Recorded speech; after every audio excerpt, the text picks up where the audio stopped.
এই যে আমাদের অর্ব, এখন ওর বয়স প্রায় 7 মাস। কিছুদিন আগেই আমরা ওকে সলিড ইন্ট্রোডিউস করিয়েছি, আর এখন বাড়িতে বানানো বেশ কিছু খাবারও খেতে পারে। সকালের দিকটাতে যখন ওরা স্কুলে চলে যায় আর আমিও ব্যস্ত হয়ে যাই সংসারের নানান কাজে, ওই সময়টাতে বেচারা একদম একা হয়ে যায়।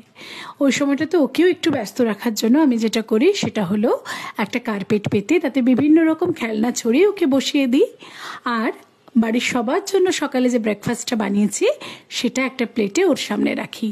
ওর হাত দুটো ধুয়ে প্লেটের সামনে ওকে বসিয়ে দিই। এতে যেটা হয় সেটা হলো অনেকক্ষণ ওকে ব্যস্ত রাখা যায়, আর ও ওরকম কুটকুট করে খায় একটু একটু করে, সেটা দেখতেও বড্ড ভালো লাগে। আর ওরার ক্ষেত্রেও আমি এটা করে দেখেছি, এতে বাচ্চারা অনেক তাড়াতাড়ি নিজের হাতে খাওয়াটাও শিখে যায়। তাই ওর ক্ষেত্রেও তাই করছি। এই তো কদিন হলো ওকে খাওয়ার দিয়েছি, তাতেই কি সুন্দর খেতে শিখেছে। আজকে সকালবেলায় বাজরার আটা দিয়ে রুটি করেছিলাম সবার জন্য, সেটাই ওকেও দিয়েছি। ও খাচ্ছে, আমরাও খেলাম।